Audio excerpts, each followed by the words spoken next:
Well, hello, Arizona. It's great to be here. Nice to win the election. That's very nice to win. And I want to wish everybody a very Merry Christmas. They don't say that too much anymore. We say it. And when I had all that smoke backstage, I said, hey, are there any steps in front of me? I don't want to go down. I go down, that would not be good. We don't want to do that, nice and slow.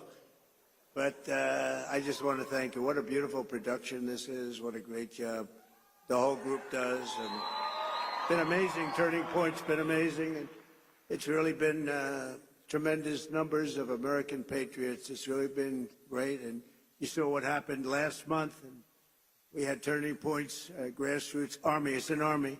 They turned out to vote.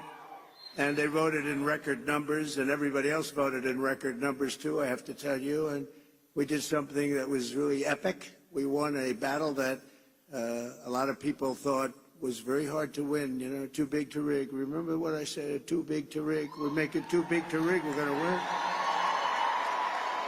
And it really was one of the great political victories in the history of our country, and that's good. They said one of the very big radical left newspapers said the most consequential election in the last 129 years. And I said, couldn't they have made it a little bit longer than that? You know, 129 years, but that's pretty good. But we won. Oh, it's so nice. We won the popular vote by a lot, by millions and millions.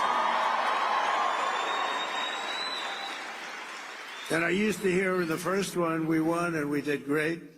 And they always would say, while he didn't win the popular vote, he won the electoral college. You know, they'd say that low. But we actually did very well then, but we did really well the second time. And this time, we said, to hell with it. We've got to just blow them away. And that's what we did. We blew them away. So we won all 7 swing states. Remember, they were saying, well, you know, we did very well in early voting, so we didn't have to win too much, because we were way ahead. But they said, well, he only has to win 2, but we won all 7. Can you believe it, huh? We won all 7. And we carried the great state of Arizona, something not easy for a Republican to do, but it was easy for us to do. And we had more than a 6-point landslide. That's called the landslide here. And not only did we reclaim the White House, we also took back the U.S. Senate. And we won the largest popular vote majority for House Republicans in a presidential year since 1928. That's a pretty good thing. And I want to express my tremendous gratitude to Charlie Kirk. He's really an amazing guy. Amazing guy. And his whole staff for their relentless efforts to achieve this very historic victory. It's such a great honor. It's not my victory, it's your victory. It's a great honor, man. We worked hard on this. We knew bad things happened in 2020, and if I didn't know that we won in 2020, I wouldn't have done this, because it would have been like the ultimate poll, right? But we won by a lot, and this time we said, look, now we got to really win by, and we won by so much. They just, you know, they threw all their placards. They wanted to protest. They were all set, and at about 9 o'clock. They said, man, this guy's killing us. They threw the placards. They went home, and we had no riots. We had no anything. It was a beautiful thing to watch. They just said, we lost. And we want to try bringing everybody together. We're going to try. We're going to really give it a shot. The thing that brings people together is victory. It's winning. And we had that for much of my first year. We had the greatest economy in history in our first term. We can now call it a first term. We had the greatest economy in the history of our country, maybe in the history of any country, frankly. And we did things that nobody could have done, and we're going to do them even better now. We're going to be drilling, as we say, drill, baby, drill. We're going to drill, baby, drill. But we're going to be doing a lot more than drilling. But I also want to give a very special thanks to everyone at Turning Point Action who outworked and outsmarted. Always outsmart.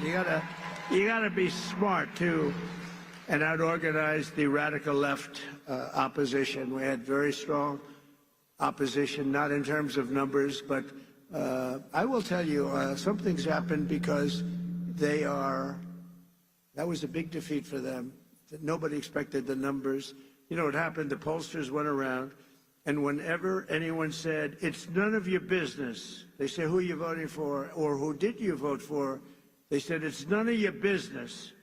And sometimes they said much tougher language than that, but I'm not going to get into that because I'll get in big trouble on the home front. And with Franklin Graham, please, sir. He says, please, sir, please don't use foul language. You speak so beautifully. You can do just as well. Actually, it doesn't work quite as well, but that's okay. It's just emphasis. But when they said, essentially, it's none of your business, that was a Trump vote. And they had the highest numbers of people that said that because they don't trust the press, etc. And we had the highest numbers, and that's why the polls showed us winning, but not winning in a landslide like we did. And we sort of knew that was going to happen. We could tell by the rally size. Look at this. Here we won. There's no reason except celebration, but that's not a bad reason, is it? And look at the crowd. They have 7,000 or 8,000 people standing outside. They can't get in. Would anybody like to give up their seat, please? Huh? You know, doing this for years, I don't think I've ever had anyone say, yes, yes, I'll give it up. Just one person, nobody. The Democrats and the media said the Turning Point could never run a ground game. They weren't experienced. They didn't know Charlie, right? But when the ballots came in, the other side really didn't know what the hell hit them. They got hit hard. The victory was such an outstanding one, such a big one. And the other side now, and we don't want this. We want people to be happy and healthy. But they did. They lost their confidence. If you watch television now, they're all befuddled. They don't know what the hell happened. They're befuddled, to use quite a nice word that my mother used to use years ago, talking about somebody that's a mess. But they did. They've lost their confidence, and hopefully they'll lose it for a long time and then come over to our side because we want to have them. We want to have them. And we're going to have some inauguration on the 20th. We're going to have something. It's going to be great. Going to be great. But something happened also in the election. All 50 states shifted toward the Republican Party, every single one of them. And together we won the largest share of African-American voters of any Republican in modern history. Actually, in history. We won more Hispanic-American votes than any Republican ever, and we won the vote. We won the Latino men. Who's a Latino man? Do we have any Latino men? Now, you're not a Latino man. Very beautiful woman, but a man you are not. Of course, nowadays, who the hell knows? But we won the Hispanic, I call Hispanic. I always said, do you like Latino or Hispanic? Let's go. Let's do a free poll. Who likes to be called Latino? Okay, that's what's always happening. Listen to this. Who likes to be called Hispanic? Not as good as usual. But we won half of all voters aged 18 to 29. There's never been anything like that. We won by 36 young people. And we got the highest share of youth vote of any Republican ever before in history. And we had great people. You know, my son Barron said, Dad, you got to see this one, that one, this one. He said he likes Joe Rogan a lot, too. He said, you got to see Joe Rogan. Dad, you got to do an interview with these people. And he is a sort of a feel for young people. I guess that's a nice thing to have when you're young. But he has a feel for it, and it was amazing. So we got the highest vote ever for a Republican candidate. We won by 36 points with young people. That never happens. A Republican loses by 36 or 40. So I'm going to have to start thinking about TikTok. I think we're going to have to start thinking. Because, you know, we did go on TikTok, and we had a great response. We had billions of views, billions and billions of views. They brought me a they brought me a chart, and it was a record, and it was so beautiful to see. And as I looked at it, I said, maybe we got to keep this sucker around a little while, you know? Who wants to? Oh, look, I see Sheriff Joe. Sheriff Joe, could we use you on the border? Stand up. Sheriff Joe, look at that. He had no problems with the border. You could straighten your border out in 2 minutes. We'll put Sheriff Joe over there. And and you're looking good, Joe.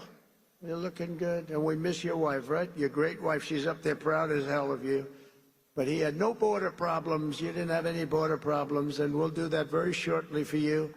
We're going to have, you have a governor that doesn't know what the hell she's doing. You have people that don't know what they're doing.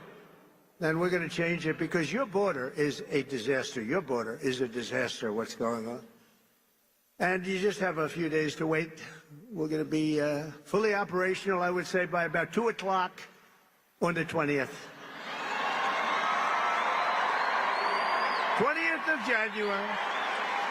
With your help, we gained 23 points with voters under the age of even 25. Think of that. We gained 23 points. And in the election of 2024, our movement not only won a mandate, but we built new American majorities all over the place and will define our country's future. I believe it's going to define our country's future for generations to come. That's going to happen. It's, you know, there's some people called up that are great people, actually. Great business leaders called, a lot of them. And some of them weren't exactly on my side, but they're on my side now. But they said there's a light over not only the country right now, but over the entire world. And it is happening. And we want to get some of these, wars that would have never happened, like Russia, Ukraine would have never happened. Israel would have never been attacked, would have never happened. We wouldn't have inflation. We wouldn't have had that Afghanistan horror show, that horrible, horrible, the way we left, leaving billions of dollars of equipment behind and 13 soldiers. And, you know, nobody ever mentions, and I mention because I love them, and they're all watching right now. 48 soldiers that were horrifically injured. Nobody ever, they lived, and they don't talk about them, but these are incredible warriors that were hurt so badly with the legs and the arms and the face, and hurt so badly. 48 of them. And we love you. You're listening, and we love you. We're not forgetting you.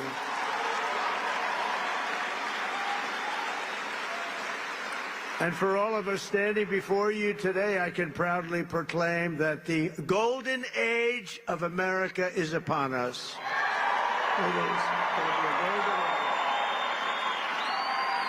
It's going to be a golden age. There's a spirit that we have now that we didn't have just a short while ago. Sadly, we didn't have. Well, who the hell can have spirit? Watching women get beat up in a boxing ring? I don't think that's spirit, right? We're going to end that one quick. We're going to end it very quickly. We're going to end that one very quickly. Since the election, the stock market has broken one record after another. The biggest gain of stock market after an election in history. That's a good sign. In a single month, small business optimism soared 41 points, which is a record. That's a record. Bitcoin has surged to an all-time record high of $108,000. Congratulations. Congratulations. And just last week, in an overwhelming statement of confidence in our leadership, the CEO of SoftBank, a very highly respected man in Asia, Masayoshi Son, you probably saw it, announced that he will be investing, and only because I won the election, he made that clear, only because he has confidence in the United States, between $100 billion and $200 billion. And he's going to be investing. It's equal to about 100,000 jobs at least. And all over the world, people are investing now. They're starting the investments, and it's going to be a beautiful thing with the jobs. But they're calling it the Trump effect because even before taking office, we're already bringing in the jobs and opportunity and safety and common sense back to the USA. We're bringing common sense back. Maybe that's the most important thing. I think common sense is the most important thing, but not only are we seeing it at home, but we're seeing it abroad as well. The European Union is suddenly talking about buying vast quantities of natural, American, beautiful natural gas. It is beautiful, and it's very inexpensive. It's a lot less expensive than windmills all over the place. A lot less expensive. But I've informed Mexico and Canada that they will have to step up and stop the illegal aliens and illegal drugs from pouring into our country. Have to stop. And that goes for the European Union, and it goes for many other places. European Union's treated us very, very badly. We have hundreds of billions of dollars with deficits. They don't take our cars. They don't take our agricultural product, but we take theirs. And they've got to be careful. They can't treat us that way. They're not going to be treating us that way for long, that I can tell you. Because we're not going to let them turn the United States into a dumping ground. We're not going to let it happen. We pay Canada in subsidies and deficits over $150 billion a year. And you say, why are we doing that? Why are we paying Canada $150 billion? Essentially, we're paying Canada, and we love Canada. I have so many friends. I love Canada. I love it. But why are we spending $150 billion on Canada? Yet Canada allows people and drugs to flood in through our northern border. You know, we have a northern border that's not doing so well either. Likewise, people are coming in from Mexico in numbers that have never, ever been seen before. We had 21 million people come in over the past 4 years. Think of that, 21 million people. And you see a lot of these people should not be here. They come from mental institutions and prisons from all over the world, not just South America. Hundreds of thousands more are racing to get across before January 20th. You got to see it. And I was very strong with Mexico. I spoke to the new president, who was lovely, wonderful woman, and President Sheinbaum, wonderful woman, actually. But I said, you can't do this to our country. We're not going to take it anymore. You can't do it. But I've informed Mexico that it just cannot continue. We're not going to let it continue. The United States has lost 300,000 people a year. Think of that. I don't know. I mean, how many people, everybody you meet said, I lost my daughter, I lost my son to drugs, to fentanyl, mostly to fentanyl, but to drugs. Families are being destroyed, and we're going to stop it. We're not going to let that happen. And we're also going to be doing something that's, I think, going to help a lot. We're going to do very big advertising campaigns, just like a campaign for running for president. We spend a lot of money, but it'll be a very small amount of money relatively. We're going to advertise how bad drugs are for you, how bad they are. They ruin your look, they ruin your face, they ruin your skin, and ruin your teeth. If you want to have horrible teeth, take a lot of fentanyl. If you want to have skin that looks so terrible, take fentanyl. We're going to show what these drugs are doing to you. Nobody's done that before, and we're going to do it. And that is, it's going to be like running a political campaign, just like running for president, just like we just did. We had some pretty good ads, right? We explained what these people have done, how they're destroying our country.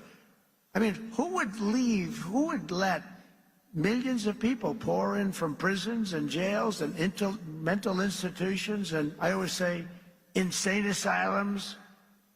You know, the press gave me a hard time because sometimes I'd use the word, a name, Hannibal Lecter. They said, why does he mention Hannibal Lecter? That has nothing to do with it. Why would he? I mean, are they stupid?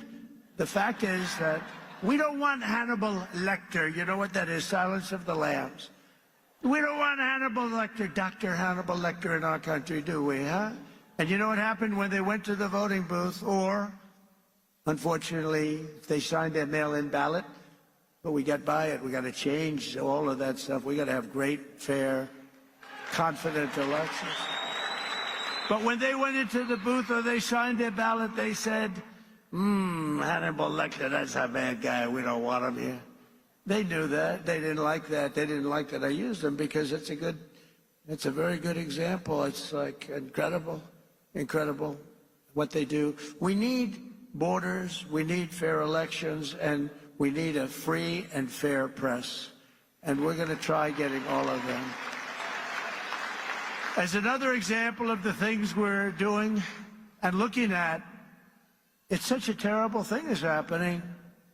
The Panama Canal is considered a vital national asset for the United States of America due to its critical role, American economy, the whole world economy, and also national security. The Panama Canal. Has anyone ever heard of the Panama Canal? Huh? Because we're being ripped off at the Panama Canal like we're being ripped off everywhere else. A secure, he just said take it back. That's a good idea. Where do you come from, sir? He doesn't come from Panama. Oh, yeah, good.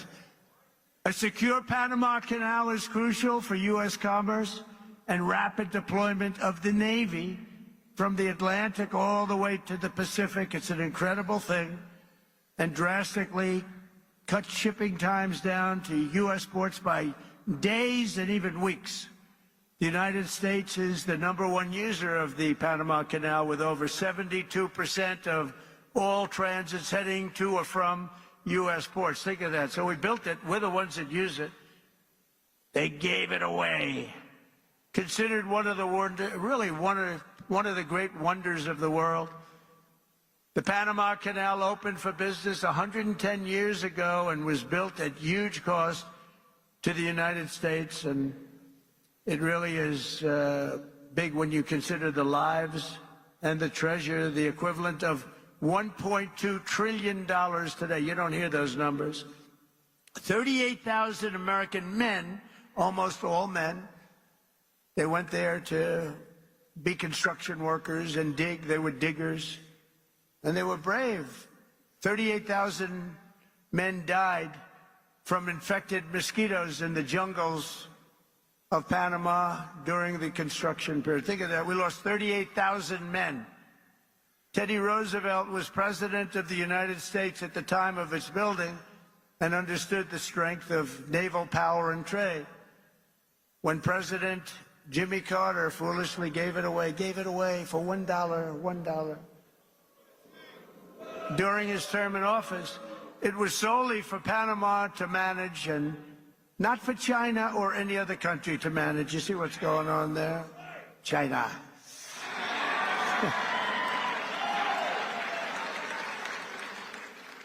It was likewise not given for Panama to charge the United States, its Navy, and its corporations doing business within our country exorbitant prices and rates of passage, which they do. They charge us like it's a disgrace. Our Navy and Commerce have been treated in a very unfair and injudicious way. The fees being charged by Panama are ridiculous, highly unfair, especially knowing the extraordinary generosity that has been bestowed to Panama, I say very foolishly, by the United States. This complete ripoff of our country will immediately stop. It's going to stop. The United States has a big and vested interest in the secure, efficient, and reliable operation of the Panama Canal. And that was always understood when they gave it to Panama. Can you believe that? We would never have done it if we thought what's happening now can happen. And we would never, and we will never, ever let it fall into the wrong hands. But it's falling into the wrong hands. It was not given for the benefit of others by a token of cooperation, but it was given to Panama and to the people of Panama, but it has provisions. You got to treat us fairly, and they haven't treated us fairly. If the principles, both moral and legal, of this magnanimous gesture of giving are not followed, then we will demand that the Panama Canal be returned to the United States of America in full, quickly, and without question. I'm not going to stand for it. So to the officials of Panama, please be guided accordingly. William McKinley, the 25th President of the United States, was because of the vast sums of money that he brought into our country, the person really who got us the money that President Theodore Roosevelt used to build the Panama Canal and a lot of other things. McKinley was a very good, maybe a great president. They took his name off Mount McKinley, right?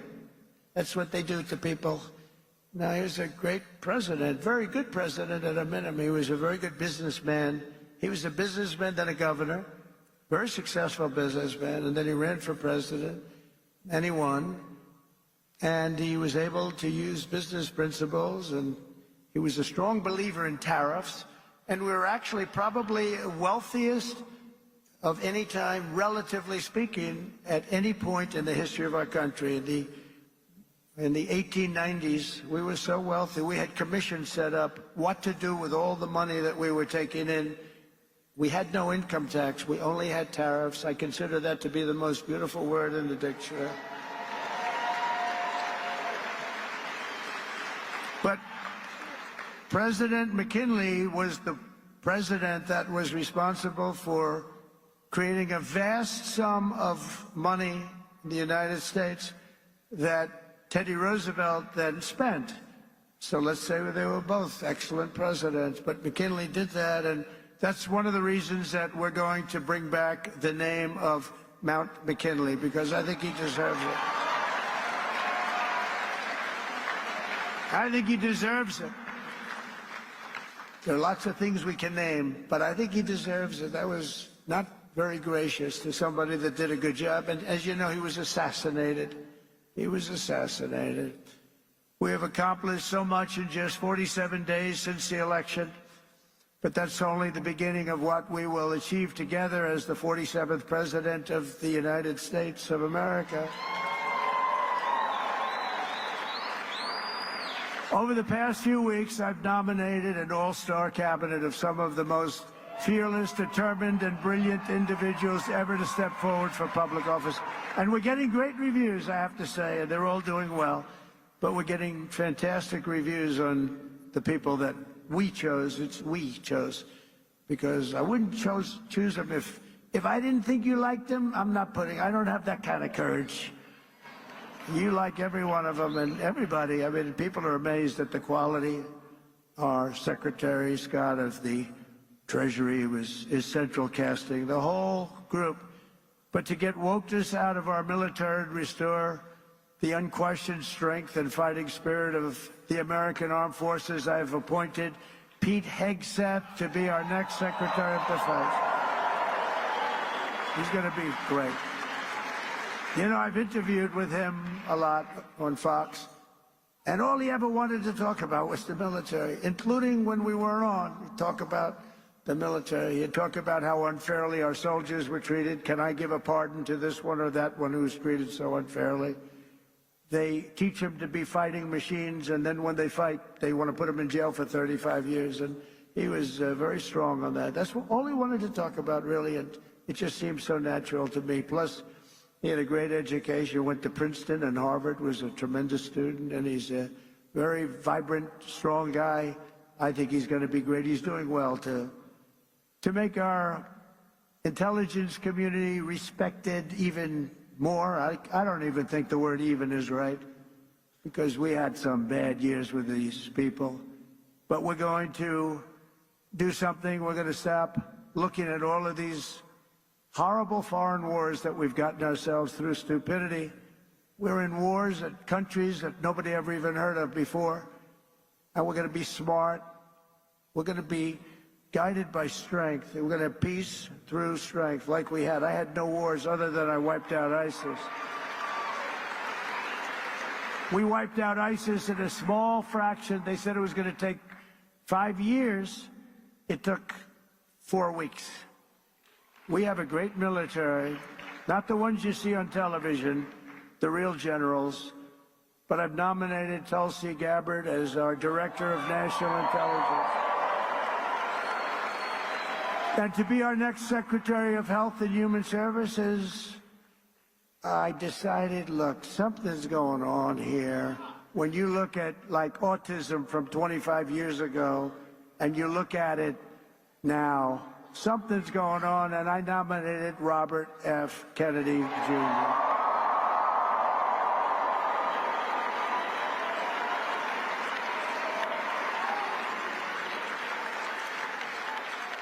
Think of it. Think of this. 25 years ago, autism, 1 in 10,000 children. Today, it's 1 in 36 children. Is something wrong? I think so. And Robert and I and all, we're going to figure it out. But did you ever hear numbers like that? Something's wrong. Something's wrong. Likewise, there's been a 25% increase in childhood cancer and a staggering increase in chronic diseases. So together we're going to make America healthy again. We're going to make America healthy again. Something's happening. Something bad is happening.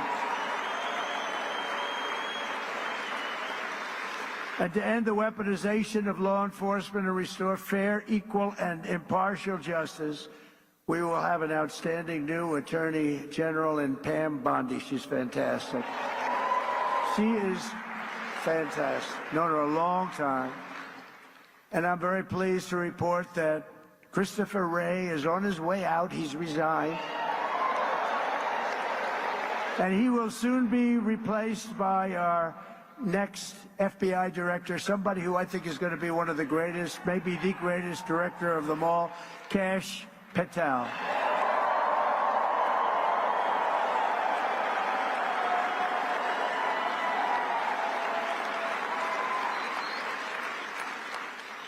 I campaigned on an agenda of delivering profound change to Washington, and last month the American people voted for change like they've never voted before, and in overwhelming numbers that nobody saw coming. I saw coming, because I think we all saw coming. When you went to the rallies, you saw that. We'd have, like we had in New Jersey, 107,000 people, and they'd go out the next day and they'd have 30 people, maybe 40 if they were lucky. And then I heard how it was going to be a close race. I said, why is that? Why is that? I don't quite get that. But now the Republican Senate majority is working very hard to confirm my nominees, and we appreciate it. And with the help of this dream team cabinet, and we have so many others I won't bother mentioning, but you know every one of them, we're going to embark on the most exciting and successful period of reform and renewal in all of American history. We're going to do something that's going to be really, really special. You're going to be so happy. And as you know, I made a series of big day one promises in my campaign. You know them just as well as I do. And 29 days from now, I intend to keep those promises to the American people. And just as we did 4 years ago, my administration will live by the motto, promises made, promises kept. We did keep our promises.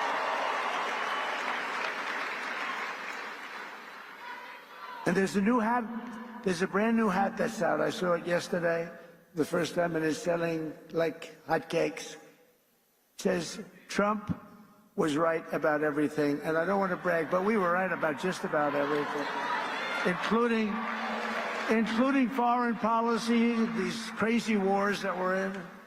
One of the things I want to do, and quickly, and President Putin said that he wants to meet with me as soon as possible.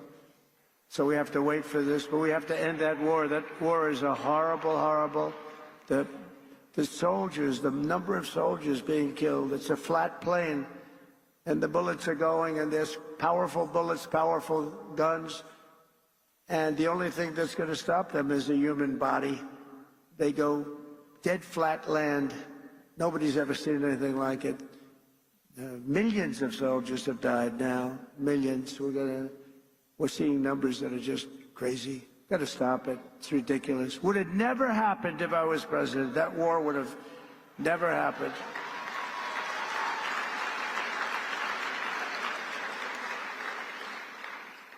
And October 7th, Israel would have never happened either. So much our country would be so different and the world would be so different. But it's not. So we have to make it great. We're going to make it great. We're going to do it as quickly as we can. On my first day back in the Oval Office, I will sign a historic slate of executive orders to close our border to illegal aliens and stop the invasion of our country. And on that same day, we will begin the largest deportation operation in American history, larger even than that of President Dwight D. Eisenhower. And as part of Operation Aurora, you know all about Aurora, how horrible that's been. Every single foreign gang and illegal alien member, all of this criminal network operating on American soil will be dismantled, deported, and destroyed. Going to get them out. Think of it. They sent their gang members to us.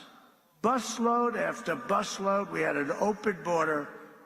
They're gang members, they're drug dealers, they're drug addicts, people that were sick, people that were healthy and strong. What the hell was that? You get the little yips up here every once in a while. I wonder why.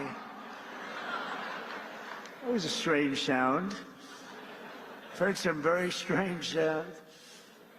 Every foreign gang member will be expelled, and I will immediately designate the cartels as foreign terrorist organizations. We're going to do it immediately. And we'll unleash the full power of federal law enforcement, ICE, Border Patrol. How good is, by the way, how good is Tom Homan, right?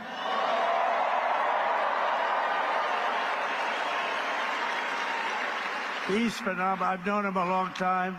I'll bet you Sheriff Joe likes Tom Homan, right? Sheriff Joe, yes? Yep. He goes, yep. The DEA, the FBI, the intelligence community, and financial sanctions to remove the migrant gangs and criminals that are killing and raping and maiming our citizens. We're going to get them out. We're going to get them out. We're going to get them out fast. We have no choice. We have no choice, by the way. I don't want to do that, but we have no choice. Last thing I want to do could have been so much easier. The election wasn't rigged. It would have been a much different thing. But this will show something. This is going to show how we do it and how good we are. You know, we showed how the opposite philosophy runs a country, and it wasn't good. They had an approval rating today of 14%. Nobody's ever had an approval rating of 14. That's the lowest approval rating. And we're going to have a very high, in fact, we already have a very high approval rating. We're way up, way up, higher than almost anybody, higher than anybody as of this morning. We will end the occupation, and January 20th will truly be Liberation Day in America. Is that okay? Liberation Day. And this great liberation will be in honor of all of the victims of migrant crime and all of the angel moms and angel dads who have lost their really incredible kids that, you know, they're going around for years and years. And I talk to them all the time. I know so many of them. And many of them are here. And we can just say, we love you, we're with you. They had so little help from the politicians on the other side.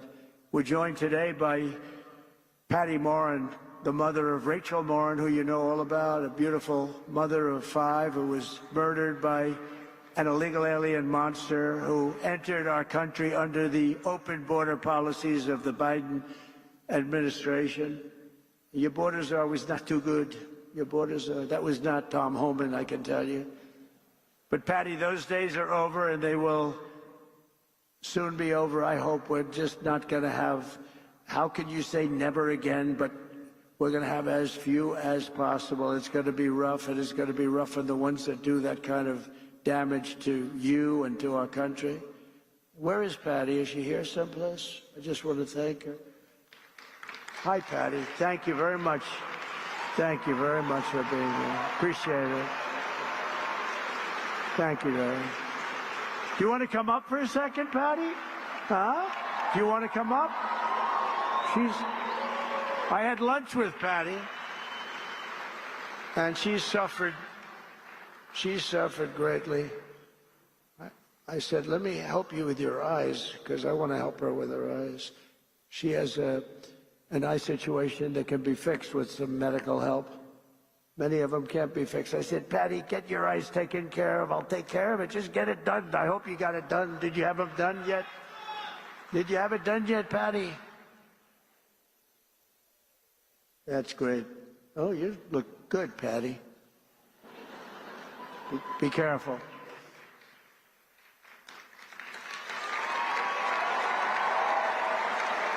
Did you have your eyes done yet, Patty? You get them done, okay? January. Oh, good, good. She's going to get them done in January. Good. Thank you. Thank you. The first time I met President Trump in person, he invited us to lunch, my attorney and I. And to be honest, I didn't do anything. I just sat there. I didn't really speak because I wanted to watch the man and listen to what he had to say and what his conversation was like, because I knew he wasn't a politician, but I knew that he had been president before, and I wanted to see if he was a real, authentic man who actually cared for the American people. And so I watched him. I watched how he interacted.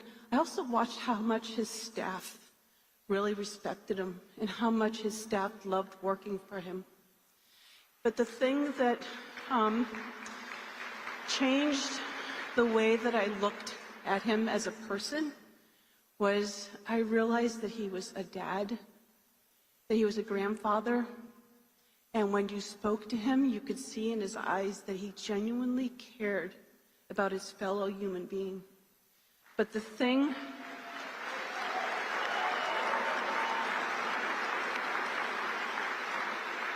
I appreciate the most is that he heard the cries of a mother, and he cared, and he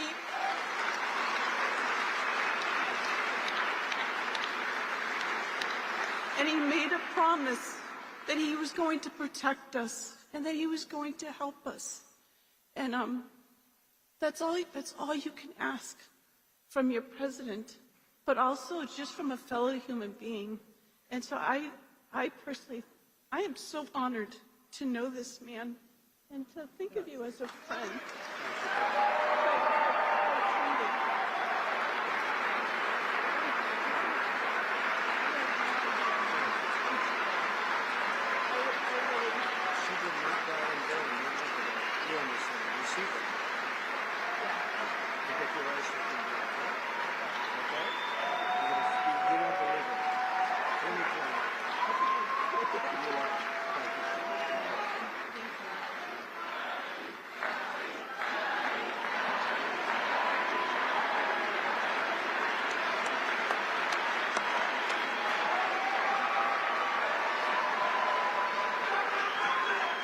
Thank you very much.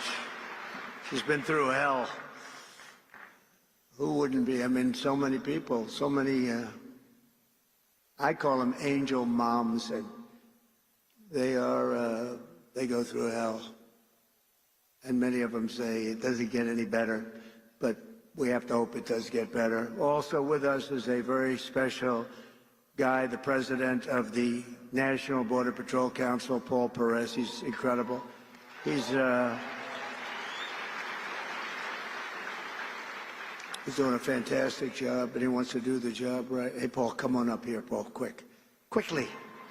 Paul, in 1 month, the Patriots of Border Patrol will once again have a president who will back you and will have you, and we're going to work together as we have done in the past. You know, we had the safest border in the history of our country, and you remember the famous sign that I pulled down. That sign was about how good the border was. I haven't used that sign much lately. Well, we won, so I guess I don't have to use it, but we really do have to use it, because the fact is that we have to have strong, safe borders, and we have to have men like this, and women who are doing an unbelievable job. I've gotten to know a lot of them. I'll tell you what, they're tougher than I am. I don't want to mess with them, right? But this man has done as the head, and also replacing a very good guy. We know that, right?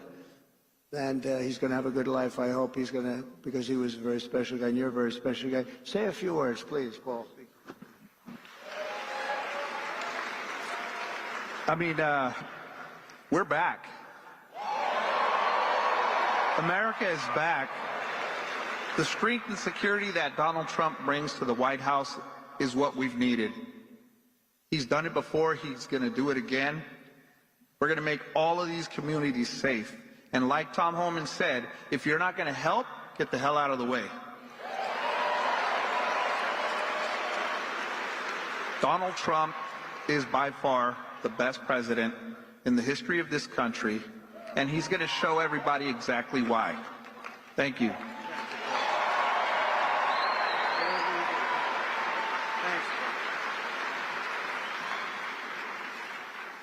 Thank you very much, Paul, and everybody, and Brandon Judd, all of the people that do such an incredible job.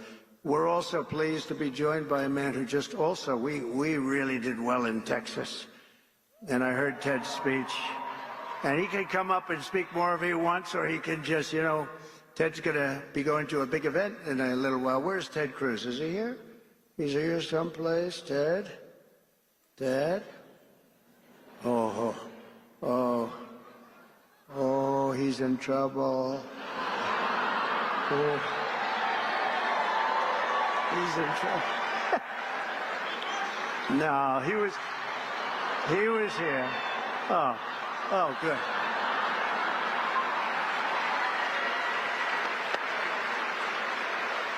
He's not in trouble.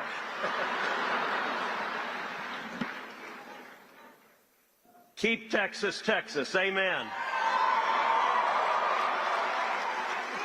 And I've got to say, this election has given President Donald J. Trump, a Republican Senate and a Republican House, a clear mandate to deliver on our promises.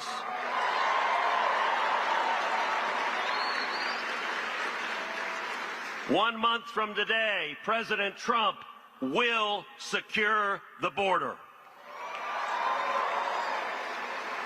We are going to bring back jobs. We are going to lower prices. We are going to protect American families. We are going to put criminals in jail. We are going to keep our kids safe.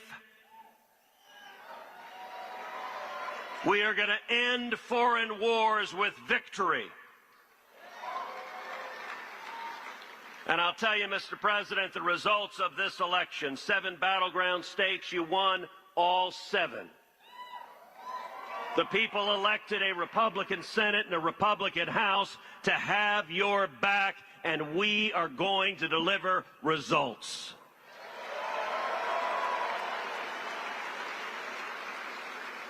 And if I can speak parochially for a minute, one of the most consequential things that happened in this race in Texas, you won profoundly in Texas, and both you and I won a majority of Hispanic votes in the great state of Texas.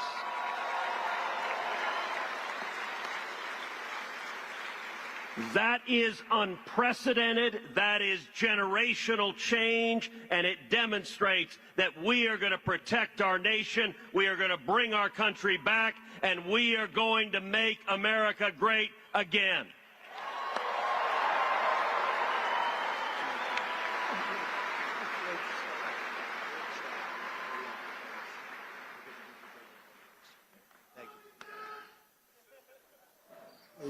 He's actually a great guy. Was really out there working very, oh, I'm so glad he was here. Oh, that was an amazing moment. But we want to thank him. He had a great race and did a fantastic job against like 250 million spent against him.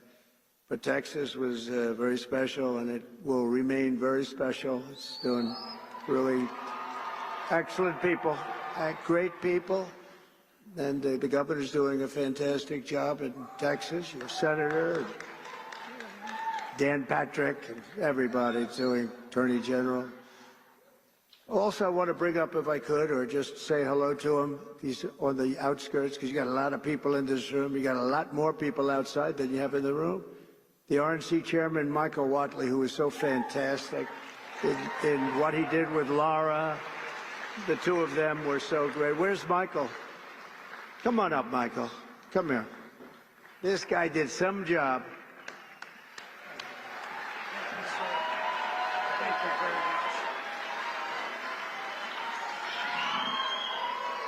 much. It takes three things to win in a battleground state. Number one, you got to get out the vote. Number two, you got to protect the ballot. And number three, you have to have a great candidate who runs a great race. The people in this room helped us get out the vote. They helped us protect the ballot. We would not have been able to win all those battleground states without you. But when it comes to having a great candidate who runs a great race, there is simply nobody better ever than the 45th and now 47th President of the United States of America, Donald J. Trump.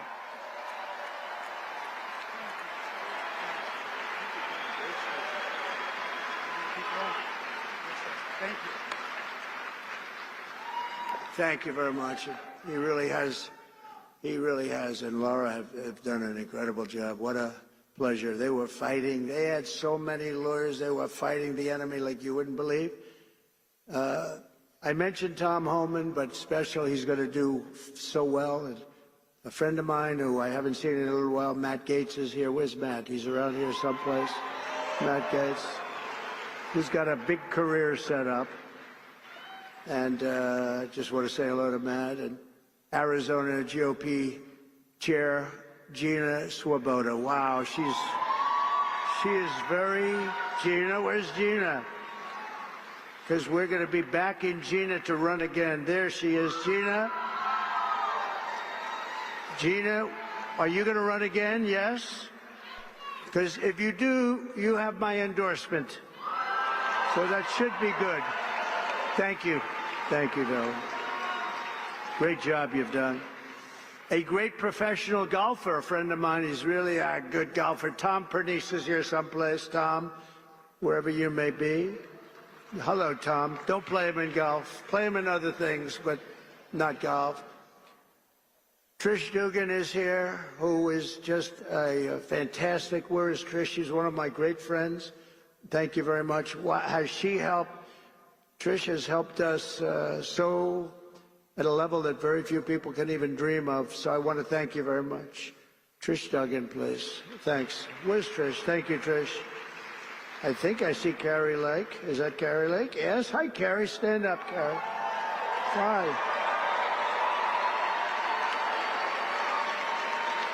Hi. Good job. Worked hard. That was, she's a good woman, and she's going to be doing something very big, maybe bigger. It's a big one that you have, so good luck with it. You're going to do well. You're going to turn that around like nobody ever saw before, so thank you very much for accepting it. Sergio Gore, a friend of mine who's doing a fabulous job leading the presidential personnel. He's really working hard. Where's Sergio? He's around here someplace. Sergio, where is he? Hi, Sergio. Good job you're doing. We have some big announcements over the next few days, too, big ones. A great actor has been with us for a long time when it wasn't fashionable. Rob Schneider. Rob.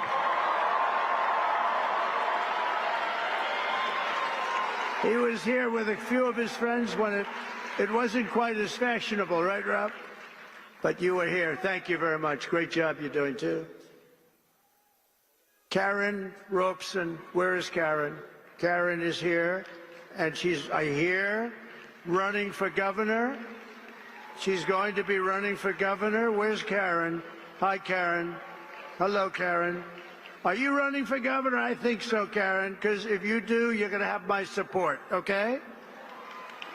You're going to have my support. A man that is very non-controversial, a very unique, he really is a unique person, but he doesn't like controversy. His name is Steve Bannon. Has anyone ever heard of him? Where's Steve? Hello. Hi, Steve.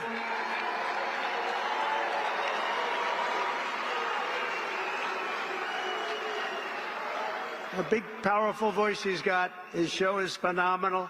War Room. And thank you, Steve. There's nobody like Steve. Thank you very much, Steve. And Phoenix police officer who was shot 8 times in the line of duty, Tyler Moldovan, who I just saw backstage. Where's Tyler? Oh, he's got to be right there. There he is. Hi, Tyler. Thank you, Tyler. Hi, Tyler. Wow. Thank you, Tyler.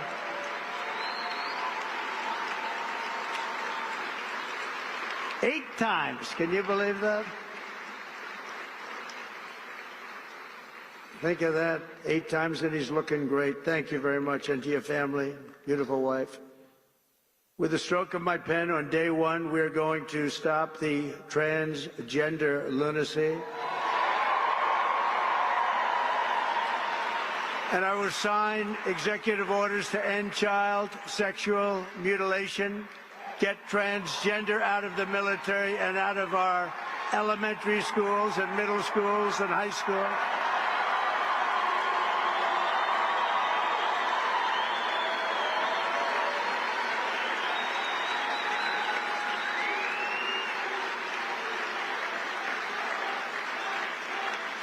And we will keep men out of women's sports.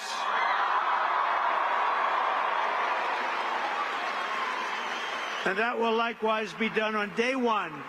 Should I do day 1, day 2, or day 3? How about day 1, right?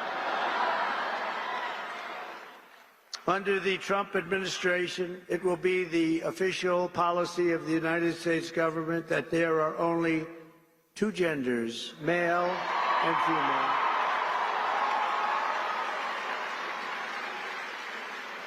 Doesn't sound too complicated, does it? To rescue our economy, I will sign day 1 orders to end all Biden restrictions on energy production, terminate his insane electric vehicle mandate, cancel his natural gas export ban, reopen Anwar in Alaska, the biggest site potentially anywhere in the world, and declare a national energy emergency. And do we have great people in energy, head of energy, Chris Wright, and Doug Burgum is the interior, and I merged both of them. You know, the energy had no energy. It just had the right to do energy, and interior had all the energy, but it didn't have the right to drill, so I merged them, and they're great friends. They're both very talented people. We're going to have so much oil and gas and other things, you won't know what to do with it. You'll say, please, President Trump, stop. We have too much. The prices are going too low, sir. Remember, we were $1.84 a gallon gasoline. Wouldn't that be nice? I will direct every cabinet secretary to cut 10 old regulations for every new regulation, which I did last time. We'll be getting rid of a lot of... Last term, for me, we did something special. We cut more regulations by 4 times than any other president in history, and we're going to top that record. Some of those ridiculous regulations were immediately put back on, and they were just hurting our country. That's why we had the best job numbers ever, because of what we did with regulation. You know, we cut taxes more than any president in history, and we cut regulations more than any president in history. And when I asked the people that run the big companies, which is more important, cutting the taxes or cutting the regulations, every single one of them so far has said the regulations were more important for jobs and everything else. Who would think that? but I will order federal workers to get back to the office in person or be terminated from the job immediately. And we will create the new Department of Government Efficiency headed by Elon Musk.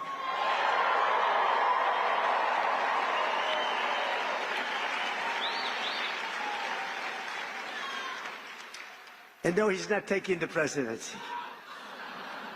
I like having smart people. You know, they're on a new kick. Russia, Russia, Russia, Ukraine, Ukraine, Ukraine, all the different hoaxes. And the new one is, President Trump has ceded the presidency to Elon Musk. No, no, that's not happening. But Elon's done an amazing job. Isn't it nice to have smart people that we can rely on? Right? Don't we want that? He's done a great job.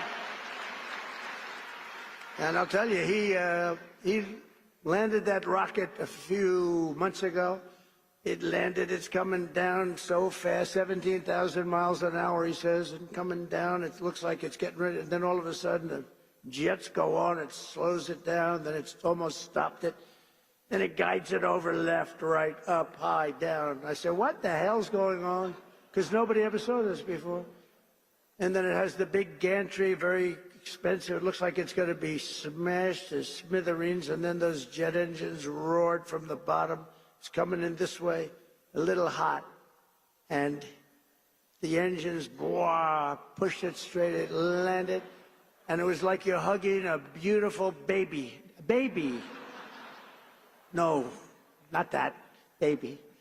But it was the most incredible thing. And then he got into his car and or plane or whatever, however he went, and he went to Pennsylvania, and he stayed up there for a month and helped us to win that state, which we won by a lot. So he was really good. And he supplied Starlink for North Carolina when they had no form of communication. They said, sir, do you know Elon Musk? Yeah. Well, we can't get Starlink. It's very hard to get. And I called Elon, we have to get some up there. You got to get some up there. And he got over 2,000 units. It's a lot.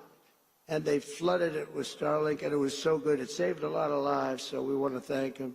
But no, he's not going to be president, that I can tell you. And I'm safe. You know why? He can't be. He wasn't born in this country.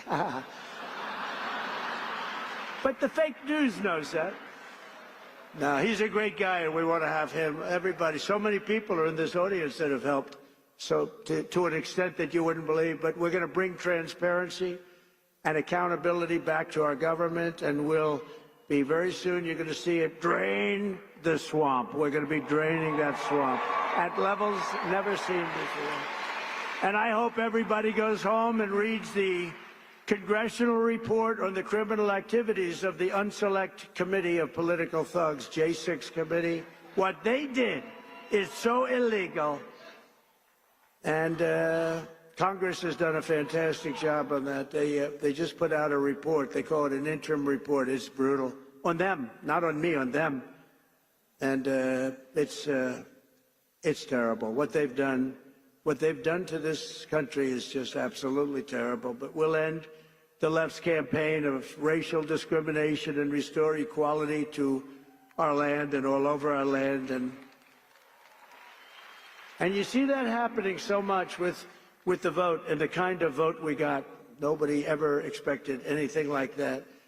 And I'll end all of the Marxist diversity, equity, and inclusion policies across the entire federal government immediately. And at the same time, we will ban these unlawful policies from we're going to ban them from the private sector as well. In America, we believe in the merit system, and now because of the major decision handed down recently by the Supreme Court, our country has again gone back to the merit system. That's what made our country great. And I want to just thank the Supreme Court, because that took a great deal of courage for them to do that. And some people were surprised by it, but that's what made us great. Merit made us great.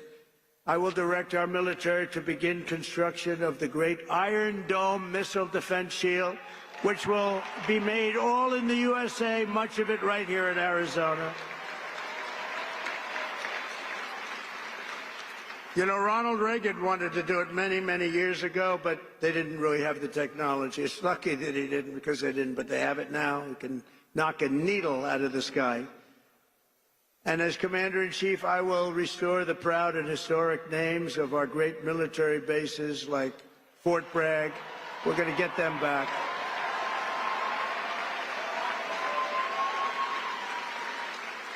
And woke has to stop, because along with everything else, it's destroying our country. We're going to stop woke. Woke is bullshit.